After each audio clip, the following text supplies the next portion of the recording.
আসসালামু আলাইকুম ওয়া রাহমাতুল্লাহি ওয়া বারাকাতুহু। সুপ্রিয় দর্শক, সকলকে স্বাগত জানিয়ে শুরু করছি জুমাবারের নিয়মিত আয়োজন সুন্দর জীবনের জন্য। সুপ্রিয় দর্শক, আল্লাহ তাআলা নারী এবং পুরুষ সৃষ্টি করেছেন আলাদা আলাদা দায়িত্ব দিয়ে, এবং তিনি জিজ্ঞাসা করবেন আমাদেরকে আমাদের দায়িত্বের ব্যাপারে।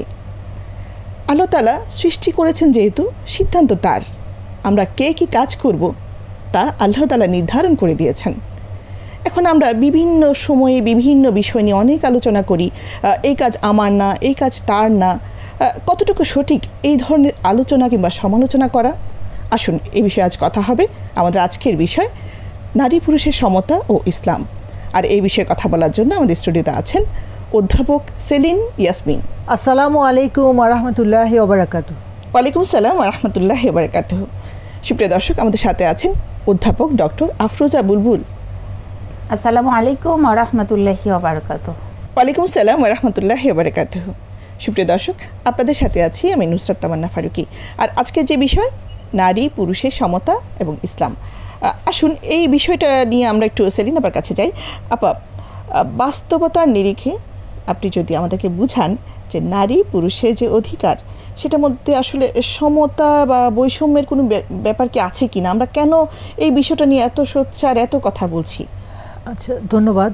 আসলে মানে আমরা সমতা বলতে কোন কোন ক্ষেত্রে সমতা বুঝাতে চাচ্ছি বা সমতা চাচ্ছি, সেটা একটা বড় প্রশ্ন, তাই না?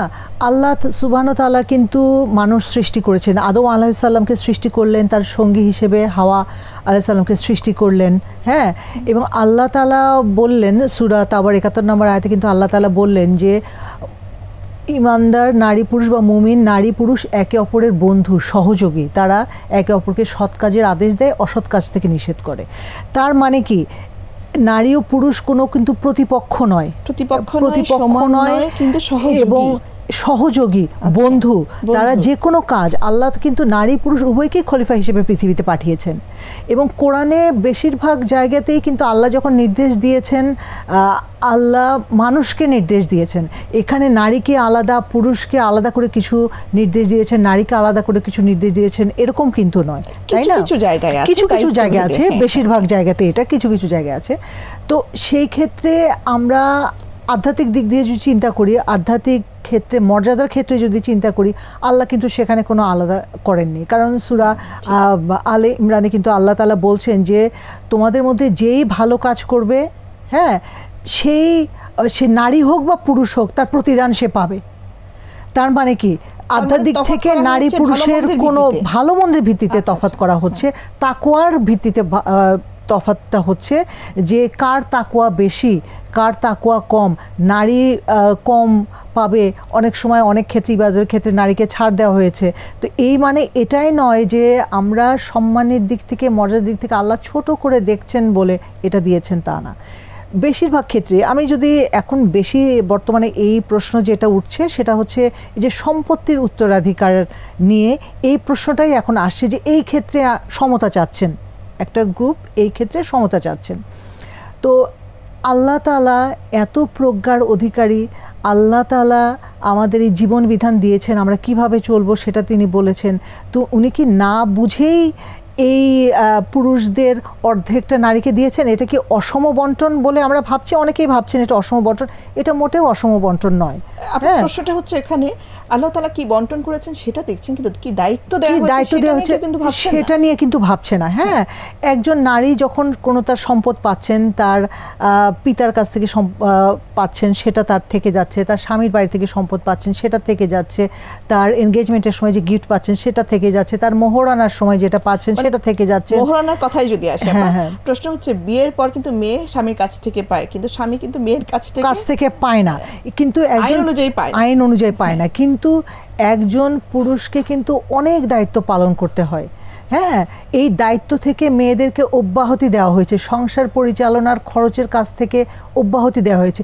এটা কিন্তু মেয়েদের প্রতি আল্লাহ বলা যায় যে একটু বেশি একটু ছাড় দিয়েছেন, বেশি রহম করেছেন, বেশি রহম করেছেন, তাই না? সেই ক্ষেত্রে আমরা কি নিয়ে সমতা, কোন ক্ষেত্রে সমতা চাচ্ছি, তাই না? এই ব্যাপারগুলো একটু ভাবার দরকার আছে। আমরা যদি এত সমতা নিয়ে ভাবি, সমান সমান হতে চাই, তাহলে তো আমাদের এই যে নারীদের কোটা সিস্টেম তুলে দিতে হবে। তারপরে আমাদের এই যে সমতা এবং সমান কথা দুইটা একসাথে বলেছেন, দুইটা কিন্তু একেবারে এক না। দর্শকদের জন্য বলি, সমতা হচ্ছে ইকুইটি বা সমতা হচ্ছে যে যার যার যতটুকু প্রাপ্য বা প্রযোজ্য সেই অনুযায়ী ন্যায্যতা বিধান করে যেটা করা সেটা হচ্ছে সমতা, সুবিচারপূর্ণ। আর সমান হচ্ছে ইকুয়াল, যেটা 50-50 40-40, মানে এক ভাগে যা থাকবে আরেক ভাগে ঠিক থাকবে, এটাকে বলছে সমান। সমান তো এখন বর্তমানে যে কথাগুলো হচ্ছে ওনারা বলতে চাচ্ছেন সমান, কিন্তু শব্দটা সমতা বলে ফেলেছেন।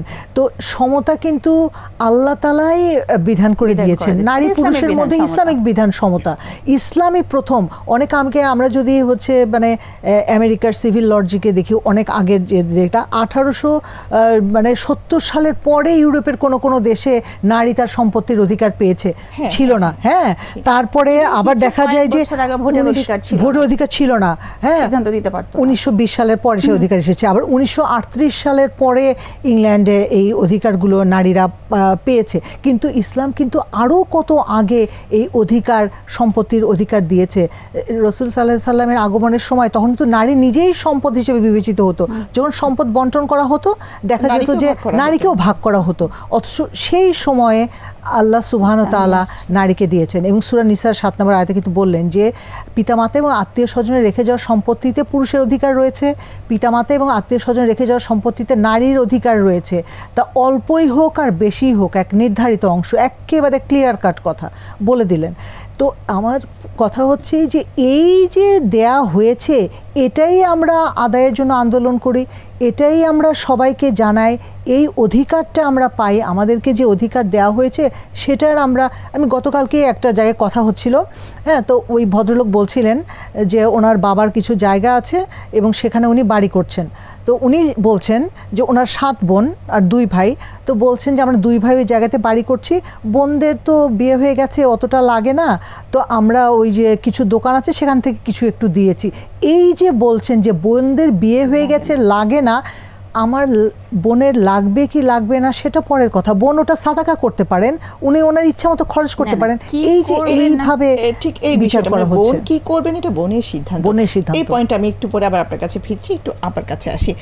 আমরা যেটা ভাবছি নারীদেরকে সম্মানিত করা হয়নি, আমি তো দেখলাম নারী পুরুষের ক্ষেত্রে মা বাবা যখন হন, মায়ের মনে হয় অধিকার অনেক বেশি, 3 টাইমস বেশি বাবার কাছ থেকে। তার মানে আমরা যেটা ভাবছিলাম আপা, যেহেতু খরচের দিক থেকে আসি, পুরুষকে খরচের দায় বেশি দেওয়া হয়েছে দেখে অধিকারটা একটু বেশি দেওয়া হয়েছে ইসলামের, হ্যাঁ, সম্পদে। ঠিক একই বিষয় যদি নারীর কাছে আসি, যেখানে নারীকে 3 বার বেশি সম্মান দেওয়া হয়েছে মা হিসেবে, তার মানে কি তার দায়িত্বটাও মা হিসেবে অনেক বেশি নয় কি? মানে আল্লাহ তাআলার কাছে আমাদের জবাবদিহিতার ক্ষেত্রে, সন্তান লালন পালনের ক্ষেত্রে কি বেশি জবাবদিহিতা বাবার চাইতে মায়ের করতে হবে? অবশ্যই। আপনি যদি একটু আমার দর্শকের জন্য বলতেন। অনেক গুরুত্বপূর্ণ, এবং আমরা যারা মায়েরা আছি, বোনেরা আছি, আমাদের জানার জন্য এটা খুবই জরুরত যে আমি নেওয়ার সময় আমি বেশিটা বুঝে নিব। এত সমালোচনা করছি যেখানে আমাদের দায়িত্বের জায়গাটা কোথায়? কিন্তু আমি একটু ব্যাক থেকে আসি, ঠিক আছে? সেটা হচ্ছে যে এই যে ছেলে এবং মেয়ের অনুপাত 2:1 যেটা বলা হচ্ছে, যেটা নিয়ে এত কথা, এটা কখন? এটা হচ্ছে পিতামাতা মারা যাওয়ার পর তারা যদি কোনো সম্পত্তি রেখে যান তখন। জীবিত অবস্থায় কথা বলা হচ্ছে না, কথাও হওয়ার কথা, জীবিত অবস্থায় থাকার কথা কোথাও বলা হচ্ছে না। জীবিত অবস্থাতে একজন ছেলে যা পাবে, একজন মেয়ে তাদের প্রয়োজন অনুযায়ী যার যতটুকু দরকার মা বাবা দিতে বাধ্য। এখানে যদি ওনারা কোনো ধরনের বৈষম্য করতে পারবেন না, তাহলে তারা অবশ্যই আল্লাহর কাছে ধরা খাবেন। ঠিক আছে, আমি বলেছি যার যতটুকু দরকার, এমন না যে ছেলেকে একটা শার্ট দেওয়া হয়েছে মেয়েকে একটা শার্ট দিতে হবে। এখন যদি মেয়ের শার্টের এখন দরকার না হয়, সমান সমান অধিকারের কথা বলছে, সে অর্থে কিন্তু এটাই বোঝায়, সেটা না। আসলটা হচ্ছে যে ওইখানে যেটা কথা বলা হয়েছে সেটার কথা হচ্ছে যদি মৃত ব্যক্তি, সেটা মা হতে পারে, বাবা হতে পারে, আবার কখনো কখনো সন্তানও হতে পারে। সন্তান যদি আগে মারা যায়, পিতামাতার জন্য একটা নির্দিষ্ট অংশ, সেখানে কিন্তু 1/6। তো এটা কিন্তু আবার পিতামাতার জন্য ওখানে সমান করে দিয়েছে। সুতরাং এখানে কিছু কিছু ক্ষেত্রে আমাদের আন্ডারস্ট্যান্ডিংয়ের বা বোঝার সমস্যা আছে। আমরা কোনটা নিয়ে কথা বলে আমরা নিজেরাই জানি না, এবং আমাকে আমার ধর্ম, আমার ক্রিয়েটর যিনি আছেন তিনি আমাকে কি অধিকার দিয়েছেন, কি দায়িত্ব কর্তব্য দিয়েছেন, আমরা সেটা না জেনে কথা বলি। দিয়ে তৈরি করেছেন সেই অনুযায়ী কিন্তু আমাকে দায়িত্ব দেওয়া হয়েছে, তাই না? কি এখন যদি সমানের কথা বলি, যে আমার দায়িত্ব কর্তব্য, আমার মা হিসেবে আপনি যেটা কোশ্চেনটা করলেন, যে মা হিসেবে যদি আমার সম্মান কারোর কাছে 3 গুণ, প্রথমে হচ্ছে 3 টাইমস। আমার একজন বক্তার কথা মনে হলো, সন্তানের কাছ থেকে ফার্স্ট গোল্ড মেডেল কে পাবে? মা। এরপরে সিলভার মা, ব্রোঞ্জ মা, এরপরে সান্ত্বনা পুরস্কার নিয়ে বাবা 4th পজিশনে আছে। সুবহানাল্লাহ। দেখেন যে মায়ের মর্যাদা সন্তানের কাছে তার হকের দিক থেকে কতটা বেশি আল্লাহ দিয়েছেন। এখন আমার হক যদি কারোর প্রতি বেশি হয়ে থাকে, ডেফিনেটলি আমার রেসপন্সিবিলিটি বা আমার দায়িত্ব তার জন্য অনেক বেশি। সন্তানকে মার গর্ভে ধারণ করেছে, সেখানে সে তার দায়িত্ব পালন করছে, নিজের রক্ত মাংস পানি করে তাকে খাওয়াচ্ছে। মা হয়তো নিজেও জানে না, কারণ সৃষ্টিকর্তা একটা নির্দিষ্ট ফর্মুলা সেখানে সেট করে দিয়েছেন। ওই ফর্মুলা অনুযায়ী মার থেকে ক্ষয়ে ক্ষয়ে সন্তানের মধ্যে যাচ্ছে। মা যদি খাবার ইনটেক করতে নাও পারে, খেতে নাও পারে, মায়ের যে হাড় আছে, মায়ের যে স্টোরেজগুলো আছে যেখানে যেখানে, এই ক্যালসিয়ামগুলো ওখান থেকে মেল্টেড হয়ে বাচ্চাকে সাপ্লাই দিচ্ছে। তো এটা কিন্তু আল্লাহ রাব্বুল আলামিন ওখানে সেট করে দিয়েছেন। এটা মা নিজের থেকে করছে না, ইচ্ছায় বা অনিচ্ছায় এটা হচ্ছে, কিন্তু যাচ্ছে এটা যেহেতু মার থেকে, এই কারণে মায়ের মর্যাদা আল্লাহ এত বাড়িয়ে দিয়েছেন। এরপরে গেল হচ্ছে যে ভূমিষ্ঠ হওয়া পর্যন্ত, এরপরে দুধ পান করানো। এই যে আল্লাহ বলছেন যে কষ্টের পরে কষ্ট সহ্য করে তোমার মা তোমাকে পৃথিবীতে জন্ম দিয়েছেন। সুতরাং এই যে কষ্টের পরে কষ্ট, প্রত্যেকটা স্টেজে একজন মায়ের আলাদা আলাদা কষ্ট থাকে। প্রথম যখন পেটের মধ্যে থাকে, প্রথম 2-3 মাস একরকম কষ্ট থাকে, যখন এটা আরেকটু বড় হয় আরেক রকম কষ্ট হয়, যখন ডেলিভারি হয় তখন একরকম কষ্ট, বাচ্চাকে ব্রেস্ট ফিডিং করানোর সময় বা দুধ খাওয়ানোর সময় একরকম কষ্ট, আরেকটু বড় হচ্ছে, হাঁটতে চলতে শিখছে তখন আরেক রকম কষ্ট। এরপরে তখন আপনি যখন তাকে শেখাতে চেষ্টা করছেন, তার লার্নিং স্টেজটা শুরু হয়েছে, এখন আপনি কি শেখাবেন ওকে, এটা কিন্তু অনেক অনেক ইম্পর্টেন্ট। এই বয়স থেকে যদি না শেখানো যায় প্রপারলি, এই বাচ্চা ডিরেল হতে বাধ্য। ডাক্তাররা তো বলছেন গর্ভ থেকেই শিখতে শুরু করে, সেটা তো সিস্টেম সেভাবে ডেভেলপ হয়, মাদারবোর্ড তো ওখান থেকে তৈরি হয়ে যায়। মাদারবোর্ড তৈরি হয়েছে, কিন্তু বাইরে যখন আসছে তখন তো আপনাকে তাকে নার্সিং করতে হবে, এটা খুব ইম্পর্টেন্ট। আল্লাহ বলছেন যে প্রত্যেক মানব সন্তান যে ফিতরাতের উপরে, কুল্লু মাউলুদিন ইউলাদু আলাল ফিতরা, এই যে স্বভাব সুলভ কিছু বৈশিষ্ট্য আল্লাহ দিয়েই এবং নিষ্পাপ অবস্থাতেই মুসলিম করেই তাকে দুনিয়াতে পাঠান। তারপরে তার পিতামাতা দায়িত্ব নেয় যে তাকে কোন পথে পরিচালিত করবে, এটা পিতামাতার দায়িত্বের মধ্যে চলে গেছে। এখন যদি আমি রাইট পথে দিই, তাহলে পিতামাতা হিসেবে আমি দায়িত্ব ঠিকমতো পালন করলাম। যদি সে রং পথে চলে যায়, এই রেসপন্সিবিলিটিটাও পিতামাতার। তো বাবা যেহেতু বেশিরভাগ ক্ষেত্রে সন্তানের কাছে খুব ছোটোবেলাগুলোতে থাকে না এবং বড় হওয়ার পরেও থাকে না, মা যতটা বেশি বাচ্চার কাছাকাছি থাকে, সুতরাং মায়ের প্রত্যেকটা কাজ কর্ম কথাবার্তার এটার একটা আসর বাচ্চার উপরে পড়ে থাকে। সুতরাং মাকে একই সাথে 2টা কাজ করতে হয়। একটা হচ্ছে থিওরিটিক্যাল যে বিষয়টা আছে তাকে জানানো বোঝানো, আর একটা হচ্ছে প্র্যাকটিক্যাল এভরিডে লাইফে তাকে কিভাবে ইসলামের প্র্যাকটিস করতে হয় এটাকে বাচ্চাকে দেখিয়ে দিতে হয় প্রত্যেকটা কাজে কথার মাধ্যমে। এটা যদি মা হিসেবে আমরা করতে পারি, এটা কিন্তু বাচ্চাদের মধ্যে যে ইনকালকেটটা হচ্ছে এটা স্থায়ী হয়। আমরা যে কি বলি সাস্টেইনেবল বলি না, এইটা সাস্টেইন করে, আদারওয়াইজ কিন্তু এটা চলে যাবে। আপনার কাছে একবার শুনবে, দেখবে যে ও মাটা উটলা পাটলা করছে, তাহলে তো করে যায়, চলে যাবে। সুতরাং এটাকে যদি ইফেক্টিভ করতে হয়, এটাকে যদি সাস্টেইনেবল বানাতে হয়, তাহলে অবশ্যই মাকে প্র্যাকটিশনার হতে হবে। অর্থাৎ একটা জাতিকে যদি সুন্দর করে গড়ে তুলতে হয়, প্রথমে আমাদের মাদেরকে গড়ে তুলতে হবে। অবশ্যই মা ছাড়া আপনি ভালো একজন সন্তান, মা ছাড়া একজন মানে শিক্ষিত এবং আল্লাহওয়ালা মা ছাড়া আপনি আল্লাহওয়ালা একজন সন্তানকে এক্সপেক্ট করতে পারেন না, এটা অনেকটা অসম্ভবের মধ্যে চলে যায়। একটু আপনার কাছে আবার ফিরি, সেই বিষয়টাই আসি যে বিষয়টা আপনি বলছিলেন যে মায়েরা অর্থাৎ নারীরা যে সম্পদটা পাবে ঠিক তার পছন্দ মতো জায়গায় যেন সে খরচ করতে পারে।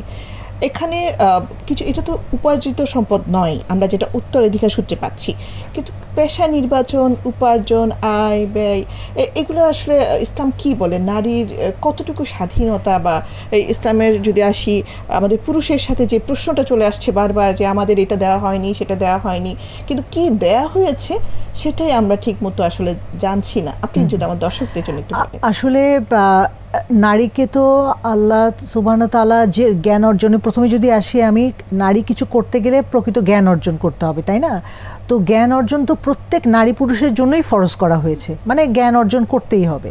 এখন সেই জ্ঞান অর্জনের পরে আমি যদি নিজের মধ্যে ধারণ করে রাখি, সেটা কিন্তু আবার অপচয় হয়ে যাবে। আমি যদি কাউকে না জানাই, আমাকে জানাতে হবে, সেই জ্ঞানটা আমার কাছে অন্যের কাছে পৌঁছে দিতে হবে, কথা বললেন আপনি, তাই না? জ্ঞান অর্জন করে নিজের মধ্যে রেখে দেওয়া যাবে, সেটা আমাকে বিলি করতে হবে, এটা আমাদের দায়িত্ব। সেই বিলি করতে যে এখানে ইসলামের একটা বিধান যেটা আছে যে মানে ডিভাইন কোনো জ্ঞান যদি কারোর কাছে থাকে তাহলে সেটা অন্যের কাছে পৌঁছে দেওয়া হচ্ছে, এটা তার দায়িত্ব, এটা দায়িত্ব। এটা যদি পালন করতে না পারে, সিলসিলা, সেটা তো দায়িত্ব আমরা পেয়ে গেছি এমনিতে। সেটা তো আপনি সিলসিলা হিসেবে বলছেন। যে কারোর কাছে কোরআনের কোনো জ্ঞান, সুন্নাহর কোনো জ্ঞান, মানে যেটা বলছি ডিভাইন কোনো জ্ঞান, এই জ্ঞান যদি কারোর কাছে থাকে, কেউ জানছে, তার আশেপাশে কেউ হয়তো জানে না, বিষয়টা তাদেরকে জানানো এখন যে জানছে তার জন্য এটা ওয়াজিব হয়ে গেল। যদি এটা না করি আমরা, তাহলে আমরা আল্লাহর কাছে জবাবদিহি করতে হবে। হ্যাঁ, তো সেটা তো ডিভাইন নলেজ আছেই, এছাড়াও অন্যান্য যে জ্ঞানগুলা, সেগুলোও কিন্তু যেমন হচ্ছে এই যে একটু ফার্স্ট এড আমি কিভাবে করব আমি জানি, হ্যাঁ, আমার পাশে যা আছে তাকে শেখাতে হবে। এবং আপনি বিভিন্ন কর্মক্ষেত্রে যাওয়ার কথা বলছিলেন, যে কোনো নারী যদি চান, তার যদি প্রয়োজন হয়, ইসলাম কিন্তু এনকারেজ করে কোনো পেশাতে, যেরকম শিক্ষকতা পেশায়, নার্সিং পেশায়, চিকিৎসা পেশায়। কারণ আমরা মহিলারা যখন ডাক্তারের কাছে যাই, আমরা কিন্তু চেষ্টা করি যে মহিলা ডাক্তারের কাছে যেতে। তো আমি মহিলা ডাক্তার যদি তৈরি না করি, মহিলা ইঞ্জিনিয়ার যদি তৈরি না করি, তাহলে মহিলারা কোন মহিলার কাছে যাবে? আমাদের সমাজে যে প্রশ্নটা এখন ঘুরে ফিরছে চারদিকে, সেটা হচ্ছে আমাদেরকে অনেক ধরনের স্বাধীনতা দেওয়া হয়নি, সেটা কোথায়? না, আমাদের অনেক ধরনের স্বাধীনতা দেওয়া হয়নি, এটা আসলো কোথা থেকে? কারণ রাসূলের সময়ও তো আমরা অনেক দৃষ্টান্ত দেখেছি, মহিলারা চিকিৎসা শাস্ত্রে তাদের অবদান রেখেছেন, তারা হচ্ছে শিক্ষা ক্ষেত্রে অবদান রেখেছে। বিশ্বে যে প্রথম ইউনিভার্সিটি, সেটাই তো দুই বোন করলেন, তাই না? তারপরে আজকে যে আমরা এখানে বসে কথা বলছি, একইভাবে কিন্তু আমাদের মাওলানা সাহেবরাও কথা বলেন, ভাইরাও কথা বলেন, রাইট। তো আমাদের অধিকার দেওয়া হয় নাই, বঞ্চিত করা হয়েছে, এটা আমরা এই কথাটাই কেন আসছে? কারণ ইসলাম তো আমাদের পূর্ণাঙ্গ স্বাধীনতা দিয়েছে। একজন পুরুষ যে কোনো বৈধ পেশায় যদি নিজেকে নিয়োজিত করতে পারে, একজন মহিলাও আমাদের শরীয়তি বিধান অনুযায়ী আমরা নিজেদেরকে ওইভাবে করে রক্ষা করে আমরা যে কোনো পেশায়, বৈধ যে কোনো পেশায় আমরা নিজেদেরকে নিয়োজিত রাখতে পারি। যে কোনো ইনকামটা হালাল না হারাম, এটা দেখতে হবে। যে কোনো হালাল উপার্জনে আমরা অংশগ্রহণ করতে পারি, আমরা হালালভাবে যাচ্ছি কিনা, আমাদের কাজটা আমাদের জন্য ঠিক কতটুকু সুন্দর হচ্ছে, এবং কতটা আমি নিরাপদ বোধ করছি, আমি যেখানে কাজ করতে যাচ্ছি আমি নিরাপদ বোধ করছি কিনা, এই ব্যাপারগুলো শালীনতা বজায় রেখে। এখানে আরেকটা খুবই গুরুত্বপূর্ণ বিষয়, যেটা নিয়ে অনেকেই অনেক ধরনের কোশ্চেন করে থাকেন, সেটা হচ্ছে একজন মেয়ের যে শারীরিক কন্ডিশন, বিভিন্ন স্টেজে তার শরীরের বিভিন্ন ধরনের পরিবর্তন আসে। এমন কোনো পেশা আমাদের নির্বাচন করা উচিত না যেটা আমার স্বাভাবিক নারীত্বের যে বৈশিষ্ট্য এগুলোকে হ্যাম্পার করে। হ্যাঁ, এই প্রসঙ্গে একটা রিসার্চের কথা আমি বলি, যে এই যে মানে এখন তো বাংলাদেশের ডিফেন্সে মহিলারাও যাচ্ছে, তো এটা নিয়ে কিন্তু একটা রিসার্চ হয়েছে, যেটা আমি পড়েছিলাম, যে দেখা যাচ্ছে যে ডিফেন্সে যারা যাচ্ছে, যে এরকম অনেক নারীরাই কিন্তু তাদের মাতৃত্ব ক্ষমতা হারিয়ে ফেলছেন। হ্যাঁ, তো আমার জন্য যেটা, আমার তো একটা দায়িত্ব আছে, আমি নারী, আমার মধ্যে একজন সন্তান গড়ে উঠবে এবং আমি তাকে ক্যারি করা, এটা আমার বৈশিষ্ট্য, এটা পুরুষের বৈশিষ্ট্য, এটা আমার বৈশিষ্ট্য। প্রশ্নটা হচ্ছে ডিফেন্সে যদি নারীরা যেতে চান, ওখানেও তো বিভিন্ন ক্ষেত্র আছে, ওখানে বিভিন্ন ক্ষেত্র আছে, মানে ডাক্তারি পেশায় যেতে পারেন, শিক্ষকতায় যেতে পারেন, মানে আমি বলতে চাচ্ছি যেগুলো হচ্ছে শর্ট কোর্সের মাধ্যমে তারা যান। হ্যাঁ, তো যেটা আমার শারীরিক, যে সমস্ত শারীরিক পরিশ্রম আমাদের জন্য ক্ষতিকারক, নারীদের স্বাভাবিক মানে শারীরিক সমস্যা হতে পারে, সে সমস্ত পেশায় আমরা যাব না, আমাদের দরকার নেই। অর্থাৎ আমরা বলতে চাচ্ছি আমাদের বিষয়টা হওয়া উচিত ছিল এমন যে আমরা কি করব, কিভাবে করব, এমন কথা।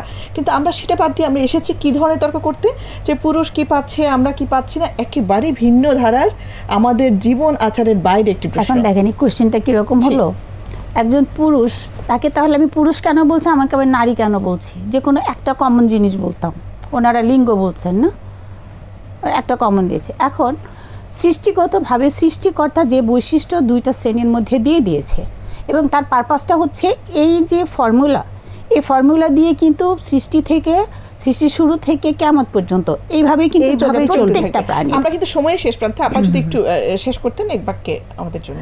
হ্যাঁ, না সেটাই, যে একজন নারী এই যে পেশা নির্বাচনের ক্ষেত্রেও কোনো সমস্যা নেই, এবং তার উপার্জিত অর্থ খরচ করার ক্ষেত্রেও কিন্তু কোনো বাধা নেই।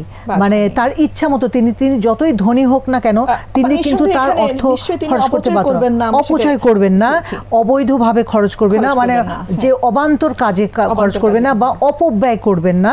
হ্যাঁ, কিন্তু তিনি তার অর্থ যে কোনো ভাবে নিজের ইচ্ছে মতো সৎ কাজে, ভালো কাজে উনি ব্যয় করতে পারেন, তাতে কোনো ইয়ে নেই। আশা করি আমাদের দর্শক উত্তরটি পেয়েছেন। আমি একটু আমার কাছে আসা, আমাদের সময়ে শেষ প্রান্তে, আপনি আমাদেরকে একটু শেষ বাক্যে যদি বলেন, সেটা হচ্ছে আমরা নারীরা আল্লাহর কাছ থেকে যে দায়িত্বটা পেয়েছি সেটা সন্তান লালন পালন, গুরুত্বপূর্ণ একটি দায়িত্ব, ভবিষ্যৎ প্রজন্মকে গড়ে তোলা, এবং পুরুষরা পেয়েছেন বাইরে দায়িত্ব, কিন্তু একে অপরের বন্ধু। আপা যে বলছিলেন যে আমরা সহযোগিতা করবো একে অপরকে, ঠিক এই জায়গায় এসে আসলে আমাদের পক্ষে কি সম্ভব? অন্যজনের কাজ আমি করবো, আমার কাজ অন্যজন করবে, এটা কি সম্ভব? মানে পুরুষ নারীর কাজ, নারী পুরুষের কাজ, এটা কি একটা জটিলতা তৈরি করবে না? আল্লাহ রাব্বুল আলামিন এটা বলেই দিয়েছেন, সৃষ্টি এবং আদেশ একমাত্র তার। তিনি যাকে যেভাবে সৃষ্টি করেছেন এবং তার জন্য যে আদেশ উনি বরাদ্দ করেছেন, সেটা মেনে চলতে প্রত্যেকটা সৃষ্টি বাধ্য। এটা আল্লাহর কথা। সুতরাং এর বাইরে যে আমি যদি বলি যে আমি ছেলে হতে চাই, একজন ছেলে যদি বলে আমি মেয়ের মতো হতে চাই, এটা জাস্ট শয়তানের ওয়াসওয়াসা ছাড়া আর কিচ্ছু না। সুতরাং কল্যাণ কোথায়? কল্যাণ হচ্ছে আমরা শুনলাম, মানে ধর্মীয় বিধিবিধান যেটা নাজিল হয়েছে সেটা আমরা শুনলাম, মেনে নিলাম, এর মধ্যে কোনো তর্কের কোনো সুযোগ নাই। এটা আল্লাহ রাব্বুল আলামিন যারা সফলকাম ব্যক্তি তাদের কথা বলেই দিয়েছেন। তারা কি বলে? সামিনা আতানা, আমরা শুনলাম এবং মেনে নিলাম। তো এটা যদি হয় যে আমরা শুনলাম এবং মেনে নিলাম, কোনো তর্ক না করে, তাহলে তারাই হবে সফলকাম। আর যারা তর্ক করবে তারা অবশ্যই ফাসেক, তারা অবশ্যই জাহান্নামে চলে যাবে। এটা হচ্ছে যিনি সৃষ্টি করেছেন, ফর্মুলাটা তার। এখন আমরা দেখতে পারি, আমরা যদি এটা নিয়ে তর্ক বিতর্ক করতে যাই, আমাকে কেন মেয়ে হিসাবে বানানো হলো, আমি কেন প্রত্যেক মাসে এই পিরিয়ডের কষ্ট সহ্য করব, আমি কেন বাচ্চাকে গর্ভে ধারণ করব, আমি কেন তাকে দুধ পান করাবো, এই কোশ্চিনটা আমি কার কাছে করছি? যেখানে আমি নিজেই নিজের স্ট্রাকচারের মানে কোনো মালিক না। আমার একজন সৃষ্টিকর্তা আছেন, উনি আমাকে বানিয়েছেন, উনি কোন পারপাসে আমাকে বানিয়েছেন সেটা আমার জানতে হবে। যে আমাকে যে এই স্ট্রাকচার দিয়ে বানানো হলে এখন আমার দায়িত্ব কি, আমার কর্তব্যটাকে আমি কি করব, এইটা জেনে সেই অনুযায়ী নিজের কাজগুলোকে আঞ্জাম করে দিয়ে যদি যেতে পারি, দুনিয়া থেকে বিদায় নিতে পারি, এর মধ্যেই করলাম। আসলে মূল ব্যাপারটা হচ্ছে কি, যে আমরা আমাদের এই যে ধর্মটাকে আলাদা করে রাখছি, যে ধর্মটাকে আলাদা করে রাখার বিষয় নয়, আমরা ইসলাম কিন্তু বা আমাদের এই কোরআনকে কিন্তু আমি একটা ধর্মগ্রন্থ হিসেবে আলাদা রেখে দেবো, মাঝে মাঝে বের করে পড়বো, সেই জন্য না। ওটা আমার জীবন বিধান, আমার রাষ্ট্রের বিধান, আমার অর্থনীতির নীতিগত বিধান, ভিত্তি, মানে আমার সব কিছু পূর্ণাঙ্গ এই পৃথিবী জগৎ সংসার কিভাবে চলবে সেটার একটা ম্যানুয়াল। তো সেই হিসেবে যদি আমরা ধরি, তাহলে কিন্তু এত তর্ক বিতর্কের কোনো অবকাশই থাকে না। আমরা ধর্ম আর জীবন ব্যবস্থাকে কখনো আলাদা করতে পারবো না। আমি দর্শকদের জন্য একটা কথা বলতে চাই, সেটা হচ্ছে যে আমাদেরকে যিনি তৈরি করেছেন, আমাদের উচিত হবে তার দেয়া, যেহেতু আমাদেরকে একজন সৃষ্টি করেছেন, আমরা নিজেরা হই নাই, এই ক্ষমতা কোনো মানুষের নাই। সুতরাং আমাকে যিনি তৈরি করেছেন, আমার জন্য কোন নিয়ম কানুন ভালো, কোনটা উপকারী, কোনটা ক্ষতিকর, এটা তিনি খুব ভালো করে জানেন। এবং সেই গাইডলাইন, ম্যানুয়াল যেটা আপা বললেন, দুনিয়াতে চলার জন্য মানুষের যে গাইডলাইনটা দরকার সেটা হচ্ছে আল কোরআন। এটা আমাদের কাছে আছে। এখন আমার রিকোয়েস্ট প্রত্যেক অডিয়েন্সের কাছে যে আপনারা একটু কোরআনটা খুলে পড়ুন, কোরআনটা খুলে পড়ুন, অধ্যয়ন করুন এবং ওখানে ব্যাখ্যা সহকারে আপনার নিজের ভাষায় বোঝার জন্য যথেষ্ট পরিমাণে ডকুমেন্টস এখানে এখন আছে, আপনারা সেটা পড়েন, সাথে সাথে হাদিসের যে ব্যাখ্যাগুলো আছে সেটা নেন। এবং অনেক ওলামাকর যারা আছেন, ওলামাগণ যারা আছেন তারা বিভিন্নভাবে এটাকে এক্সপ্লেন করেছেন, বিভিন্ন উদাহরণ দিয়ে দিয়ে এটা বুঝিয়েছেন। এগুলো একটু বেশি বেশি করে শুনেন, তাহলে অনেক ধারণা আমাদের ক্লিয়ার হয়ে যাবে এবং সেখান থেকে অনেক সমস্যার সমাধান হয়ে যাবে ইনশাআল্লাহ। আমরা আসলে সময়ের প্রায় শেষ প্রান্তে, যে প্রশ্নতে আমরা আসলাম তার আগে ধন্যবাদ জানাই বুলবুল আপাকে, ধন্যবাদ জানাচ্ছি সেলিনা আপাকেও। সুপ্রিয় দর্শক, সমস্ত অনুষ্ঠান জুড়ে আসলে আমরা যে বিষয়টি আলোচনা করেছি শেষ বিন্দুতে সে কিন্তু আপা একটা প্রশ্ন ছুড়ে দিয়েছেন দুই আপাই। সেটা হচ্ছে, আমরা কি জানি আমাদের দায়িত্ব কি, আমরা কি পাবো আমার মা বাবার কাছ থেকে, আমরা এটার ব্যাপারে এত সচেতন, কিন্তু আমরা পৃথিবীতে কেন এসেছি, কি করব, কোথায় যাব, আমাদের দায়িত্ব কি, এটার ব্যাপারে একদমই সচেতন না। আসুন আমরা আমাদের দায়িত্বের ব্যাপারে সচেতন হই। আর আপনাদের পরামর্শ হচ্ছে একটুখানি কোরআনটি খুলে পড়ুন, দেখুন আপনার দায়িত্বটি ওখানেই লেখা আছে। ইনশাআল্লাহ দেখা হবে আগামী অনুষ্ঠানে। সে পর্যন্ত সবাই ভালো থাকুন, সুস্থ থাকুন। আসসালামু আলাইকুম।